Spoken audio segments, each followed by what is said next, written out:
स्वागत है दोस्तों आपके और हमारे इस YouTube channel food tech insight पे।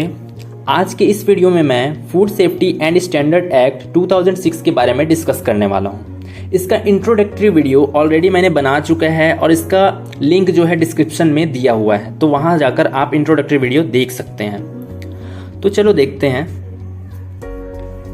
Food safety and standard act में टोटल आपके 12 चैप्टर हैं और टोटल 101 सेक्शंस हैं जो इन चैप्टर में कवर किया गया है। तो मैं पर्टिकुलर एक एक चैप्टर के ऊपर वीडियो बनाते जाऊंगा। ये चैप्टर्स को रीड करना कॉम्पिटिटिव पॉइंट ऑफ व्यू से, competitive exam point of view से काफ़ी इंपॉर्टेंट है, तो सभी चैप्टर्स को अच्छे से पढ़ना। तो मैं थोड़ा सा ओवरव्यू देता हूँ इस वीडियो में कि कौन से चैप्टर में क्या क्या चैप्टर का नाम है और कौन कौन से सेक्शन उस चैप्टर के अंदर आते हैं। तो चैप्टर 1 है आपका प्रिलिमिनरी चैप्टर, ठीक है। इसके अंदर सेक्शन 1 to सेक्शन 3 कवर किया गया है। देन है chapter 2 food safety and standards authority of India, section 4 to section 17 तक इसमें कवर किया गया है। देन चैप्टर 3 है general principle of food safety, इसमें सेक्शन 18 कवर किया गया है। देन है chapter 4 general provisions as to articles of food, section 19 to section 24 इसके अंतर्गत आता है। चैप्टर 5 है provisions relating to import, section 25 इसके अंतर्गत आता है। Chapter 6 special responsibilities as to food safety, section 26 to section 28 इसके अंतर्गत आता है। Chapter 7 enforcement of the act, section 29 to section 42 इस चैप्टर के अंतर्गत आता है। देन आता है chapter 8 analysis of food, section 43 to 47 तक इसमें डिस्कस किया गया है। देन चैप्टर 9 है offences and penalties, section 48 to section 67। Then chapter 10 है आपका adjudication and food safety appellate tribunal, इसमें सेक्शन 68 to 80 तक कवर किया गया है। देन है chapter 11 finance accounts audit and reports, section 81 to section 84 इस चैप्टर के अंतर्गत आता है। देन है आपका चैप्टर 12 मिसलेनियस टॉपिक्स, इसमें चैप्टर सेक्शन 85 to 101 कवर किया गया है। इस तरह से टोटल 101 सेक्शंस हैं food safety and standard act 2006 में। चलो देखते हैं चैप्टर 1। चैप्टर 1 है आपका प्रिलिमिनरी, चैप्टर का नाम है और इसमें 3 सेक्शंस हैं। पहला सेक्शन है आपका short title extend and commencement, इसमें कैसे स्टार्ट हुआ, क्या क्या इसको किया गया स्टार्टिंग में, ये बताया गया है। सेक्शन 2 है आपका declaration as to expediency of control by union. And third है आपका सेक्शन 3 है आपका डेफिनेशन, जिसमें इस एक्ट में अलग अलग टर्मिनोलॉजीज जो यूज की गई है उसका डेफिनेशन दिया गया है। तो सेक्शन 1 है आपका short title extend and commencement. तो इसमें बताया गया है कि इस एक्ट को food safety and standard act 2006 नाम दिया गया। ये पूरे इंडिया में एक्सटेंड किया गया क्योंकि ये सेंट्रल गवर्नमेंट के द्वारा ऑपरेट किया जाता है। ये प्रभावी रूप से कब लागू हुआ, जब सेंट्रल गवर्नमेंट ने इसको ऑफिशियल गैजेट के द्वारा नोटिफाई किया, तब ये प्रभावी रूप से पूरे देश में लागू हो गया, ठीक है। अब अलग अलग जो प्रोविजंस थे उसको अलग अलग डेट पे ये लोग उसको देते गए, ठीक है। फिर सेक्शन 2 है आपका declaration act to expediency of control by the union. तो इसमें बताया गया कि इसका जो पूरा कंट्रोल है वो सेंट्रल गवर्नमेंट के द्वारा होगा, केंद्र सरकार इस पर पूरा नियंत्रण करेगी और इसके अंदर जितने भी फूड इंडस्ट्री है उसको भी कंट्रोल किया जाएगा, ठीक है। फिर है आपका सेक्शन 3, इसमें जो भी टर्मिनोलॉजीज हैं जो इस एक्ट में मेंशन किया गया है उसका प्रॉपर डेफिनेशन इसमें दिया गया है। सो फर्स्ट आता है आपका एडल्ट्रेंट। एडल्ट्रेंट मतलब क्या होता है, कोई भी ऐसा मटेरियल जिसको यदि फूड प्रोडक्ट में आप इंक्लूड रहता है, ऐड करते हो, तो वो क्या है, अनसेफ हो जाता है, सब स्टैंडर्ड हो जाता है या मिस ब्रांडेड हो जाता है। जैसे कि फॉर एग्जांपल अब आजकल मिल्क में यूरिया मिक्स कर देते हैं, तो वो क्या है, वो हमारे हेल्थ के लिए अनसेफ है। तो यहाँ पर जो यूरिया है उसको एडल्ट्रेंट बोला जाएगा, ठीक है। नेक्स्ट है आपका एडवर्टाइजमेंट। एडवर्टाइजमेंट में क्या होता है, यदि आप वॉइस के थ्रू या पिक्चर के थ्रू या वीडियो के थ्रू जैसे भी आप प्रमोट करते हैं अपने फूड प्रोडक्ट को, इसको एडवर्टाइजमेंट बोला जाता है। जैसे कि एग्जांपल देता हूँ मैं, अमूल कंपनी है, वो अपने मिल्क का यदि मिल्क का जो प्रमोशन करता है वो न्यूज़पेपर में ऐड देते रहता है, या टीवी में भी आप देख सकते हैं इसका एडवर्टाइजमेंट आता है, तो इसको एडवर्टाइजमेंट बोला जाता है। देन है आपका चेयरपर्सन। चेयरपर्सन कौन होता है, जो फूड अथॉरिटी में जो उसका अध्यक्ष होता है, सभापति होता है, उसको चेयरपर्सन बोला जाता है। फिर आता है क्लेम। अब क्लेम क्या होता है, कोई भी फूड इंडस्ट्री है तो वो जब अपना प्रोडक्ट बनाती है तो वो क्लेम करती है। जैसे क्या क्या क्लेम कर सकती है, न्यूट्रिशनल क्लेम कर सकती है, जैसे कि मेरे प्रोडक्ट में लो फैट है, लो शुगर है, या ये शुगर फ्री है। इसी तरह हेल्थ क्लेम बोल सकती है कि जैसे ये इम्यून सिस्टम को बूस्ट करता है ना, ये पावरफुल एंटीऑक्सीडेंट्स है, हेल्प टू रिड्यूस वेट, है ना, इस तरह से ये क्लेम करता है। तो इस तरह से कंपनीज जो है बताता है कि मेरा प्रोडक्ट जो है वो अदर कंपनी के प्रोडक्ट से इस तरह से डिफरेंट है। उसके बाद है आपका कमिश्नर ऑफ फूड सेफ्टी, जो इसको सेक्शन 30 के तहत इनको अपॉइंट किया जाता है। फिर आता है कंज्यूमर। कंज्यूमर कौन होता है, जो अपने पर्सनल नीड के लिए परचेज करता है फूड को और उसको कंज्यूम करता है, उसे कंज्यूमर बोला जाता है। फिर आता है आपका कंटामिनेंट।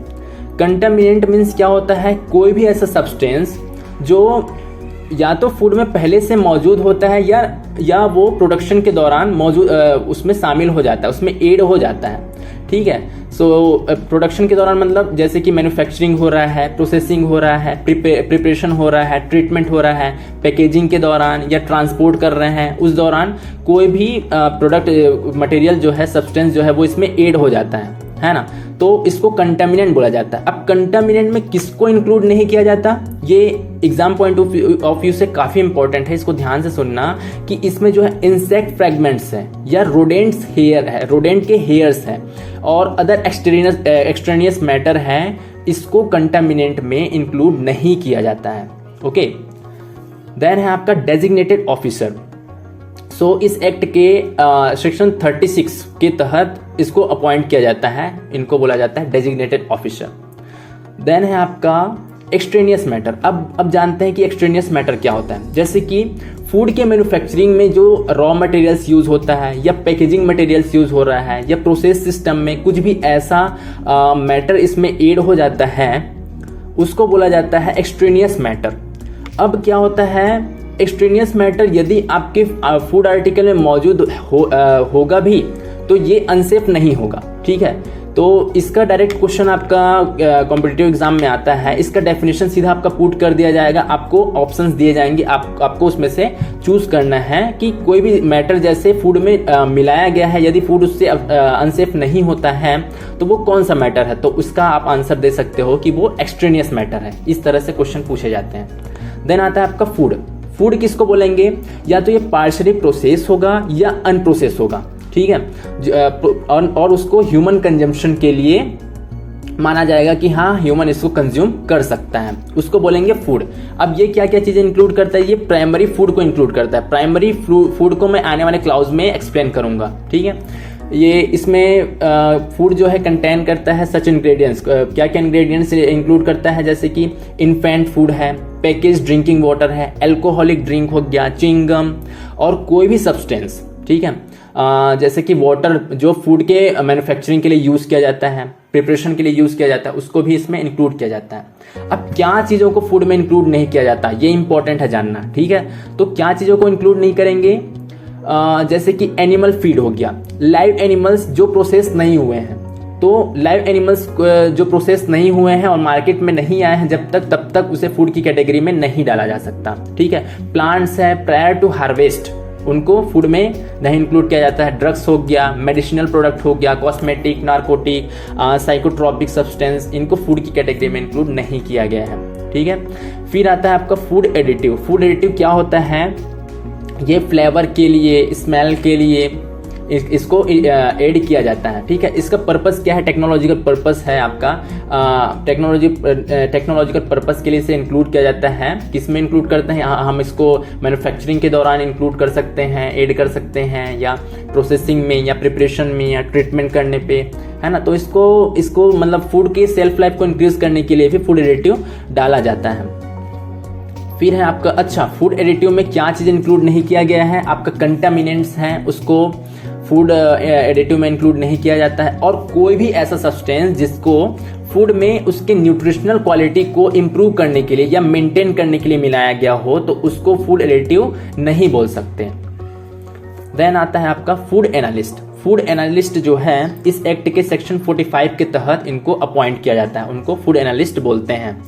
फूड अथॉरिटी, जैसा कि मैंने पहले वीडियो में बता चुका है, फूड अथॉरिटी जो है, food safety and standard authority of India, इनको सेक्शन 4 के तहत एस्टेब्लिश किया गया। फूड बिजनेस, अब फूड बिजनेस कोई भी अंडरटेकिंग हो जिसको हम प्रॉफिट के लिए, या तो प्रॉफिट के लिए यूज करते हैं, या तो नहीं, या तो प्रॉफिट नहीं होता है। ये पब्लिक हो सकता है या गवर्नमेंट भी हो सकता है। ठीक है, ये पब्लिक हो सकता है या प्राइवेट भी हो सकता है। अब इसमें कौन कौन सी एक्टिविटीज को इंक्लूड करेंगे? जैसे कि कोई भी मैन्युफैक्चरिंग हो रहा है, प्रोसेसिंग हो रहा है ना, पैकेजिंग कर रहे हैं, स्टोर कर रहे हैं फूड को, ट्रांसपोर्ट कर रहे हैं, फूड को डिस्ट्रीब्यूट किया जा रहा है, इंपोर्ट कर रहे हैं फूड का, या कोई भी फूड सर्विस इंक्लूड, जैसे कि केटरिंग सर्विस हो गया, फूड का सेल कर रहे हैं, या फूड इंग्रेडिएंट को सेल कर रहे हैं। तो इन सभी एक्टिविटीज को फूड बिजनेस बोला जाता है। ठीक है, अब फूड बिजनेस ऑपरेटर कौन होता है? जो food safety and standard act जो बना, तो इस एक्ट के कुछ रूल्स और रेगुलेशंस हैं, उनको फॉलो करते हुए जो फूड बिजनेस को कैरी करता है उनको बोला जाता है फूड बिजनेस ऑपरेटर। फिर है आपका फूड लेबोरेटरी। फूड लेबोरेटरी में क्या करते हैं? हम जो भी फूड का सैंपल लेते हैं उनको फूड लेबोरेटरी में टेस्ट किया जाता है। ठीक है, इसको एक्रेडिटेशन किसके द्वारा मिलता है? National accreditation board for testing and calibration laboratory और इक्विवेलेंट एक्रेडिटेशन एजेंसी, है ना।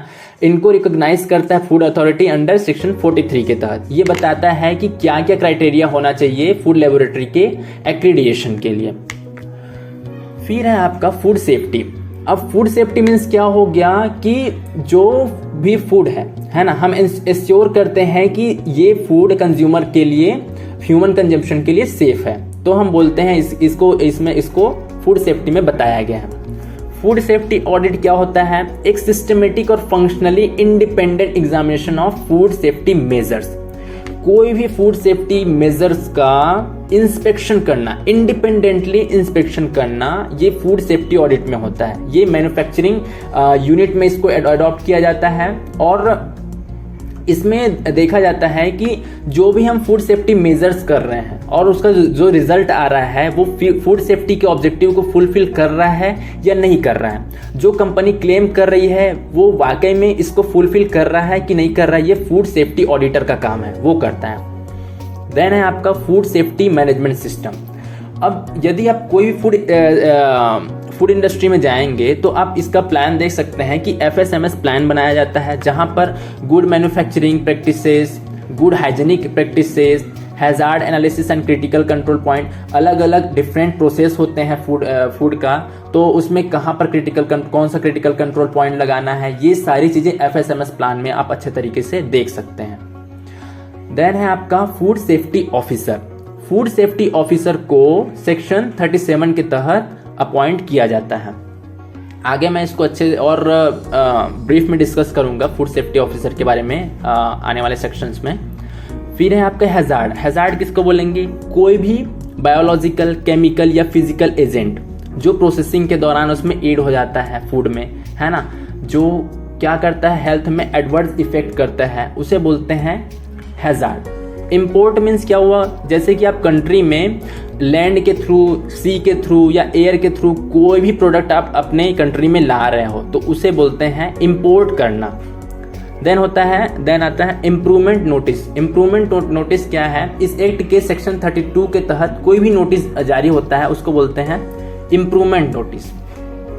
फिर आता है infant food and infant milk substitute, जैसे कि जो छोटे छोटे बच्चे हैं, न्यूबॉर्न बेबीज हैं, उनके लिए जो मिल्क है किस तरह से होना चाहिए, फीडिंग बॉटल्स का बताया गया है। इन्फेंट फूड के बारे में एक्ट आया 1992 में, उसके बारे में इसमें बताया गया है। फिर है आपका इंग्रेडिएंट। इंग्रेडिएंट मीन्स क्या होता है, कोई भी सब्सटेंस, इसमें फूड एडिटिव को भी इंक्लूड किया जाता है जिसको मैन्युफैक्चरिंग के लिए या फूड प्रिपरेशन के लिए यूज किया जाता है ना। और जो फाइनल प्रोडक्ट, मैन्युफैक्चरिंग के बाद जो प्रोडक्ट होता है उसमें ये मॉडिफाइड फॉर्म में प्रेजेंट होता है, उसको बोला जाता है इंग्रेडिएंट।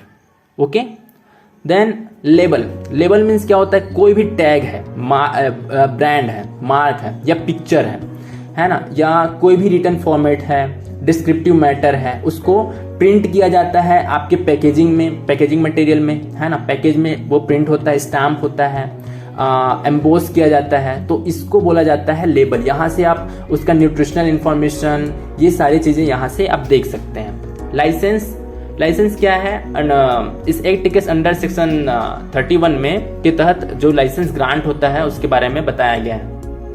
अब लोकल एरिया क्या होता है, लोकल एरिया या तो अर्बन एरिया भी हो सकता है या रूरल एरिया भी हो सकता है। जो इस एक्ट के पर्पस के लिए कोई एरिया जो है वो जो फूड सेफ्टी कमिश्नर होता है वो नोटिफाई करता है, तो उस एरिया को बोलते हैं लोकल एरिया। फिर है आपका मैन्युफैक्चर। मैन्युफैक्चर मीन्स क्या होता है, कोई भी प्रोसेस या कोई भी ट्रीटमेंट जो इंग्रेडिएंट्स को किसमें कन्वर्ट कर दे, फूड आर्टिकल में, तो उससे बोला जाएगा आपका मैन्युफैक्चर। अब मैन्युफैक्चरर कौन हो गया, जैसे कि कोई भी पर्सन जो मैन्युफैक्चरिंग के बिजनेस में इंगेज है ना, तो वो किसी भी फूड आर्टिकल को क्या करता है, मैन्युफैक्चर करता है, उसको सेल करता है ना। इसमें उन पर्सन को भी इंक्लूड किया जाता है जो किसी दूसरे से मैन्युफैक्चर्ड फूड लेते हैं, वो खुद पैक करते हैं और लेबल करके सेल करते हैं, उनको ही बोल सकते हैं। या जो पर्सन मैन्युफैक्चर्ड और पैक्ड फूड को लेते हैं और वो लेबल करके अपना खुद का फूड को सेल करते हैं, उनको भी मैन्युफैक्चरर की कैटेगरी में रखा गया है। मेंबर कौन है, जो फूड अथॉरिटी में जो पार्ट टाइम मेंबर्स होते हैं और जो चेयरपर्सन होते हैं, इन सबको मिलाकर मेंबर बोला जाता है। अब मिस ब्रांडेड फूड आता है। मिस ब्रांडेड फूड क्या होता है, जैसे कि आपका कोई भी फूड आर्टिकल हो गया, तो पैकेज के अंदर आपका वो कोई अलग फूड आर्टिकल रखा हुआ है और आपका लेबल में उस दूसरे फूड आर्टिकल का नाम मेंशन है, तो इसको मिस ब्रांडेड बोला जाता है। और किसको मिस ब्रांडेड बोल सकते हैं कि वो प्रमोट करने के लिए, फूड प्रोडक्ट को प्रमोट करने के लिए कोई फाल्स इंफॉर्मेशन देता है रिगार्डिंग लेबलिंग, या कोई गलत क्लेम कर रहा है ना, या कोई भी लेबलिंग में यदि आपका क्लियरली विजिबल नहीं है ना फूड पैकेज में, तो उसको भी मिस ब्रांडेड फूड बोला जाता है। फिर है आपका नोटिफिकेशन। अब नोटिफिकेशन मीन्स क्या होता है, जो government of India official gazette के थ्रू कोई भी नोटिफिकेशन आउट करता है तो उसको नोटिफिकेशन बोलते हैं। पैकेज क्या हो गया, प्री पैक बॉक्स हो गया, आपका बॉटल हो गया, गैस्केट हो गया, कैन हो गया, केस हो गया, पाउच हो गया, रिसेप्टेकल सैक हो गया, बैग हो गया, रैपर हो गया, तो इनको पैकेज बोला जाता है। प्रीमाइसेस मीन्स क्या होता है, जैसे कि कोई भी शॉप हो गया, स्टॉल हो गया, होटल हो गया, रेस्टोरेंट, एयरलाइन सर्विस, या कोई भी व्हीकल हो गया जो फूड को क्या करता है, फूड आर्टिकल को सेल करता है या मैन्युफैक्चर करता है या स्टोर करता है ना, फूड को स्टोर करके रखता है, तो इन सबको प्रीमाइसेस बोला जाता है। फिर आता है प्रीस्क्राइब, मतलब जो सेंट्रल गवर्नमेंट है या स्टेट गवर्नमेंट है वो रूल्स के द्वारा कोई भी चीज प्रिस्क्राइब करता है, निर्धारित करता है, वो है, उसके बारे में बताया गया है। प्राइमरी फूड मीन्स क्या होता है, कोई भी फूड आर्टिकल जैसे कि जो एग्रीकल्चर से, जैसे कोई भी एग्रीकल्चर से प्रोड्यूस हो रहा है या हॉर्टिकल्चर से प्राप्त हो रहा है या एनिमल हस्बेंड्री, डेयरिंग से या एक्वाकल्चर से, जो अपने नेचुरल फॉर्म में हो। जैसे कि फॉर एग्जांपल, जैसे हॉर्टिकल्चर से आप कोई भी फ्रूट्स वगैरह ले रहे हो, उसको आप डायरेक्टली कंज्यूम कर रहे हो उसके नेचुरल फॉर्म में ही, तो इसको बोला जाता है प्राइमरी फूड। ठीक है, जैसे आप डेयरी का भी देख सकते हो, डेयरी में जैसे कि गाय है, गाय से आप मिल्क ले रहे हो, मिल्क को डायरेक्ट आप कंज्यूम कर ले रहे हो, तो उसको भी प्राइमरी फूड बोला जाता है। देन प्रोहिबिशन ऑर्डर इस एक्ट के सेक्शन 33 के तहत इशू किया जाता है। इसको किसे इशू किया जाता है, जैसे कि कोई फूड बिजनेस कोई कर रहा है ना, और वो इस एक्ट के रेगुलेशन और रूल्स को फॉलो नहीं कर रहा है तो उसको प्रोहिबिशन ऑर्डर इशू किया जाता है। फिर आपका रिस्क क्या होता है? फूड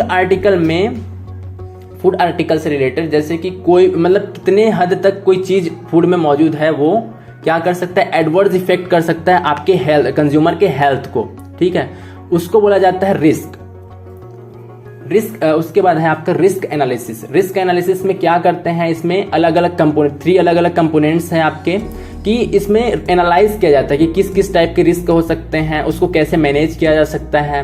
तो इसके 3 कंपोनेंट्स दिए हुए हैं, risk assessment, risk management, risk communication. So risk assessment में क्या होता है कि जो इसको 4 अलग अलग, इसके अलग अलग स्टेप्स हैं आपके। हैजार्ड आइडेंटिफिकेशन है, हैजार्ड आइडेंटिफिकेशन में क्या होता है, किस किस तरीके से हैजार्ड हो सकता है उसको आइडेंटिफाई किया जाता है। फिर हैजार्ड कैरेक्टराइजेशन, जो भी सब्सटेंस है वो किस हद तक हैजार्ड कर सकता है उसको फाइंड आउट किया जाता है रिस्क असेसर के द्वारा। देन एक्सपोजर असेसमेंट मीन्स जो पॉपुलेशन है उसको किस लेवल तक ये अफेक्ट कर सकता है उसके बारे में बताया गया इसमें। देन रिस्क कैरेक्टराइजेशन, कि जो एक इसमें अपन अनुमान लगाते हैं कि जो रिस्क है वो किस हद तक एक पॉपुलेशन को वो अफेक्ट कर सकता है, इसके बारे में इसको अनुमान किया जाता है। सो नेक्स्ट है आपका रिस्क कम्युनिकेशन में क्या होता है, आपका जो रिस्क एसेसर है, रिस्क मैनेजर है, कंज्यूमर है, इंडस्ट्री है, या एकेडमिक कम्युनिटी हो गया और कोई भी इंटरेस्टेड पार्टीज हो गया, ये आपस में क्या करते हैं, इंफॉर्मेशन का एक्सचेंज करते हैं, सूचनाओं का आदान प्रदान करते हैं और अपना अपना राय देते हैं कि कौन कौन सा रिस्क रिलेटेड फैक्टर्स हो सकता है, किससे रिस्क को कम किया जा सकता है, क्या क्या रिस्क के कारण हो सकते हैं, इसके बारे में रिस्क कम्युनिकेशन में डिस्कस किया जाता है। फिर है आपका रिस्क मैनेजमेंट जो है वो रिस्क असेसमेंट से थोड़ा अलग है, लगने से दोनों एक ही प्रोसेस लगेगा, बट रिस्क मैनेजमेंट में क्या किया जाता है, अब मैं एक डिफरेंस बता देता हूँ रिस्क एसेसर और रिस्क मैनेजर में। कि रिस्क एसेसर क्या करता है कि जो भी स्पेसिफिक फूड है या इंग्रेडिएंट है उसका क्या करता है, ये साइंटिफिक डेटा लेता है और उस साइंटिफिक डेटा से क्या क्या रिस्क हो सकता है उसके बारे में ये नोटिस का मतलब ये बताता है, ठीक है। लेकिन अब रिस्क मैनेजर का क्या काम है, वो रिस्क एसेसर से ये डेटा लेता है और एक फेयर ट्रेड प्रैक्टिस के लिए और क्या क्या इसमें लीगल और क्या क्या इसमें प्रिवेंशन है, कंट्रोल ऑप्शन है, उसको डाल सकता है ना, क्या क्या लीगल आपके कंट्रोल पॉइंट्स हो सकते हैं उसको ये बताता है, क्या क्या होना चाहिए इसमें, ये रिस्क मैनेजर का काम है। फिर आता है आपका सेल मीन्स कोई भी फूड आर्टिकल का जैसे सेल करते हैं, किसके लिए सेल, कैश के लिए या क्रेडिट के लिए और एक्सचेंज के द्वारा या और होलसेल या रिटेल के द्वारा, है ना, ह्यूमन कंजम्पशन के लिए, तो इसे सेल बोला जाता है। फिर आता है आपका सैंपल मीन्स क्या होता है कि कोई भी फूड आर्टिकल के टेस्टिंग के लिए थोड़ा सा अमाउंट लिया जाता है इस एक्ट के प्रोविजन के तहत, तो उसे बोला जाता है सैंपल। फिर स्पेसिफाइड बाय रेगुलेशंस मीन्स कोई भी जो फूड अथॉरिटी है वो रेगुलेशंस जो बना हुआ है उसके द्वारा किसी भी चीज़ के बारे में किसी भी चीज़ को स्पेसिफाई करता है तो उसके बारे में बताया गया है। देन आता है आपका स्टैंडर्ड, जो फूड अथॉरिटी है वो किसी भी फूड प्रोडक्ट के बारे में, फूड आर्टिकल के बारे में एक प्रॉपर मानक स्टैंडर्ड देता है, मानक देता है कि आप इसमें ये ऐसे इस तरह से होना चाहिए, तो वो हो गया स्टैंडर्ड। देन स्टेट गवर्नमेंट, इसमें क्या होता है कि इंडियन कॉन्स्टिट्यूशन के आर्टिकल 239 के तहत प्रेसिडेंट क्या करता है, यूनियन टेरिटरी का एक एडमिनिस्ट्रेटर अपॉइंट करता है, इसके बारे में इसमें बताया गया है। फिर है आपका सब्सटेंस क्या होता है, कोई भी ऐसा मटेरियल जो नेचुरल या आर्टिफिशियल फॉर्म में हो, ठीक है, नेचुरल या आर्टिफिशियल, और ये सॉलिड स्टेट में हो सकता है या लिक्विड फॉर्म में हो सकता है या गैस या वेपर के फॉर्म में हो सकता है, इसको बोलते हैं सब्सटेंस। देन आता है आपका सब स्टैंडर्ड में क्या हो गया, जैसे कि कोई भी फूड आर्टिकल है वो स्पेसिफाई स्टैंडर्ड को फॉलो नहीं कर पाता है और वो फूड अनसेफ भी नहीं है, तो इन दोनों के बीच की कैटेगरी में जो होता है उसे सब स्टैंडर्ड बोला जाता है। देन आपका आता है ट्रिब्यूनल मीन्स कोई भी फूड रिलेटेड इश्यू होता है तो इस एक्ट के सेक्शन 70 के तहत फूड सेफ्टी अपेलेट ट्रिब्यूनल बनाया गया है जिसमें आप कंप्लेन कर सकते हैं। फिर आता है अनसेफ फूड। अनसेफ फूड किसको बोलेंगे? कोई भी फूड आर्टिकल है जिसका नेचर सब्सटेंस या क्वालिटी जो है इतना ज़्यादा अफेक्टेड है कि वो हेल्थ के लिए इंजूरियस है, उसको आप कंज्यूम नहीं कर सकते, उसे बोला जाता है अनसेफ फूड। उम्मीद है दोस्तों कि चैप्टर 1 आपको अच्छे से समझ में आ गया होगा। तो हमारे आगे के चैप्टर्स को भी रीड करने के लिए हमारे चैनल को सब्सक्राइब कर दीजिए चैनल को, और वीडियो को शेयर भी कीजिए जिससे ज़्यादा से ज़्यादा लोगों तक ये जानकारी पहुंच जाए। Thank you for watching full video.